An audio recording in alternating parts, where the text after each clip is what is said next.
everybody, welcome back to my YouTube channel. I am Advocate Divya.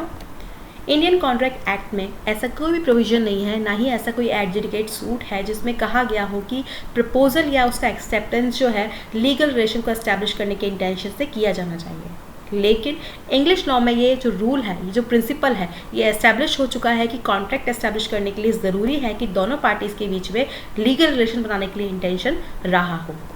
तो देखते हैं हमारा इंडियन कॉन्ट्रैक्ट एक्ट 1872 क्या कहता है। सेक्शन 2H डिफाइन करता है कॉन्ट्रैक्ट को। An agreement enforceable by law is a contract. एक एग्रीमेंट जो कि एनफोर्सेबल है bye law is a contract, वो क्या है? कॉन्ट्रैक्ट है। कंटिन्यू करते हैं। इसके दो एलिमेंट्स हैं, जिसमें फर्स्ट है एग्रीमेंट एंड दूसरा है एग्रीमेंट लॉ। एग्रीमेंट क्या है? एक प्रॉमिस है, एक वचन है जो एक दूसरे के लिए कंसिडरेशन है। ऑलराइट, जब किसी ऑफर या प्रपोजल का एक्सेप्टेंस हो जाता है तो ये क्या है? एग्रीमेंट बन जाता है। एंड ये एग्रीमेंट जब एनफोर्सेबल होता है बाय लॉ तो ये क्या कहलाता है? कॉन्ट्रैक्ट। सेक्शन 2 बात करता है इंटरप्रिटेशन क्लॉजेस की। In this act the following words and expressions are used in the following senses unless a contrary intention appears from the context. Clause A क्या कहता है? When one person signifies to another his willingness to do or to abstain from doing anything with a view to obtaining the assent of that other to such act or abstains, he is said to make a proposal। जब एक व्यक्ति किसी act को करने या उससे abstain रहने के लिए अपनी विलिंगनेस किसी अदर को इस तरीके से व्यू करता है कि ऐसा जो एक्ट है, ऐसा एक्ट या फिर एब्सटेन रहने के लिए उससे उसके अदर की एसेंट लिए अनुमति प्राप्त करे, तो वो क्या कहलाता है? आपका proposal. He is said to make a proposal. Clause भी क्या कहता है? when the person to whom the proposal is made signifies his assent, the proposal is said to be accepted। a proposal when accepted become a promise। जब proposal जो दिया गया है वो एक्सेप्ट हो जाता है तब वो क्या बन जाता है? एक प्रॉमिस बन जाता है, वो एक वचन बन जाता है। क्लॉज सी क्या कहता है? The person making the proposal is called the promiser. जो पर्सन जो है प्रपोजल बनाता है, मेक करता है, देता है, वो है प्रॉमिसर एंड एक्सेप्ट करने वाला है promisee. Clause D when a desire of the promiser, the promisee or any other person has done or abstained any doing from doing or does or abstain from doing or promise to do or to abstain from doing something, such act of abstain or promise is called a consideration for the promise। क्या कहता है clause D कि जब कोई जो promiser है उसकी इच्छा पर प्रॉमिसी या अदर कोई कुछ कर चुका है, ऑलराइट, कोई कुछ कर चुका है या करने के लिए करता है या फिर उससे एब्सटेन रहने के लिए कोई भी प्रॉमिस देता है, तो ऐसा जो एक्ट है वो क्या कहलाएगा? वो कंसिडरेशन कहलाएगा। Alright. Clause E every promise and every set of promises forming the consideration for each other is an agreement. जब प्रॉमिस हो जाता है आपस में तो एवरी सेट ऑफ प्रॉमिस जो कि फॉर्म करता है कंसिडरेशन को ईच अदर के लिए एग्रीमेंट है। Alright.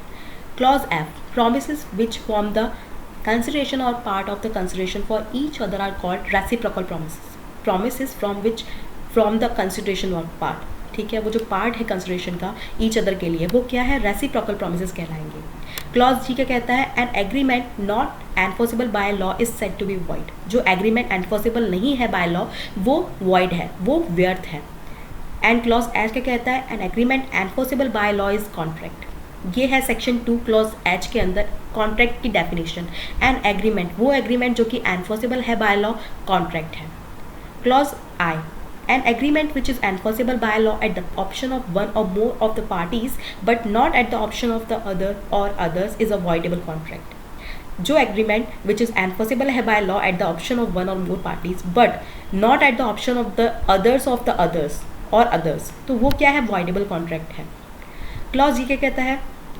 A contract which ceases to be enforceable by law become void when it ceases to be enforceable। एक contract जब वो which ceases to be enforceable by law वो void हो जाएगा when it ceases to be enforceable।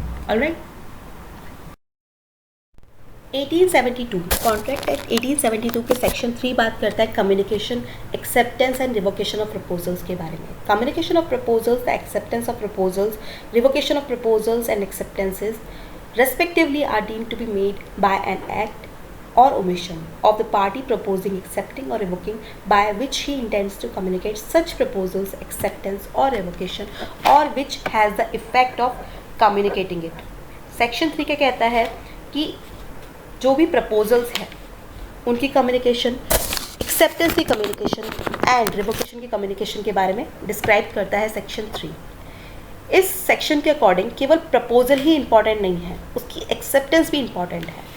And according to section 3, अगर किसी भी दो व्यक्तियों के बीच में कॉन्ट्रैक्ट होता है तो जब तक कॉन्ट्रैक्चुअल कम्युनिकेशन कंप्लीट नहीं मानी जाती, जब तक कि जो क्या है उनके बीच में ट्रांसफ़र नहीं हुआ इन्फॉर्मेशन का, किसी भी एक्ट या ओमिशन के जो प्रपोजल है और उसके एक्सेप्टेंस की जो कम्युनिकेशन है वो होनी चाहिए। तो वो या तो हो सकती है एक्सप्रेस कम्युनिकेशन के द्वारा या हो सकती है इम्प्लाइड। एक्सप्रेस में बाय वर्ड्स, शब्दों के द्वारा, एंड इम्प्लाइड के अंदर बाय कंडक्ट, आचरण के द्वारा। ऑलराइट, तो कॉन्ट्रैक्ट के अंदर शब्दों द्वारा बोलकर, वर्ड्स द्वारा या फिर रिटर्न में होती है। एंड प्रपोजल की जो एक्सेप्टेंस है उसकी इन्फॉर्मेशन दिया जाना ज़रूरी होता है।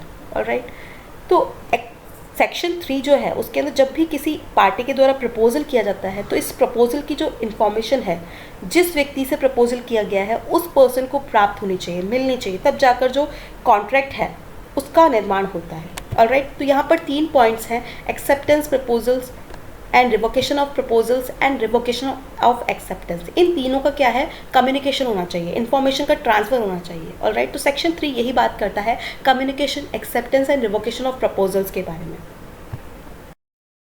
नेक्स्ट है सेक्शन 4 जो बात करता है कम्युनिकेशन व्हेन कंप्लीट। कम्युनिकेशन कब कंप्लीट समझी जाएगी, कम्युनिकेशन ऑफ प्रपोजल कब कंप्लीट समझा जाएगा, जब वो उस व्यक्ति के नॉलेज में आ जाता है जिसके लिए वो भेजी गई थी। When it comes to the knowledge of person to whom it is made. And communication of acceptance कब कंप्लीट समझी जाएगी, as against the proposer when it is put in a course of transmission to him so as to be out of the power of the acceptor as against the acceptor when it comes to knowledge of the proposer. जब उसके प्रति इस प्रकार से इस course में कर दी जाती है जो एक्सेप्टर है उसके वो पार से बाहर हो जाए, और एक्सेप्टर के अगेंस्ट तब वो कंप्लीट हो जाती है जब वो जो प्रपोजल है उसके नॉलेज के अंदर आ जाए।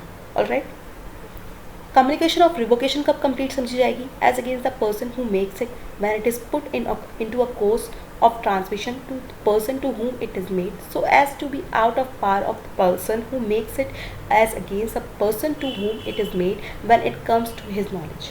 रिवोकेशन करने वाले, उसे करने वाले व्यक्ति के अगेंस्ट जब वो कब कंप्लीट समझी जाती है, जब वो उस व्यक्ति के प्रति जिसे रिवोकेशन किया गया हो इस तरीके से इस कोर्स में कर दी जाती है कि उस व्यक्ति के पार से बाहर हो जाए जो उसे करता है, और उस व्यक्ति के अगेंस्ट जिससे रिवोकेशन किया गया है तब संपूर्ण होती है, तब कंप्लीट होती है जब उसके नॉलेज में आ जाती है।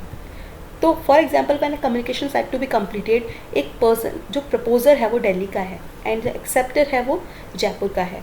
तो प्रपोजर ने जो एक्सेप्टर है उसको 5 जनवरी को प्रपोजल भेजा, जो एक्सेप्टर है उसे 10 जनवरी को वो मिला प्रपोजल, उसने 10 जनवरी को एक्सेप्ट किया। तो कम्युनिकेशन कब कंप्लीट समझी जाएगी, 10 जनवरी को। ऑलराइट, तो यही है सेक्शन 4 जो बात करता है कम्युनिकेशन व्हेन कंप्लीट, कम्युनिकेशन कब कंप्लीट समझी जाती है। Thanks for watching everyone, please like, share and subscribe my channel.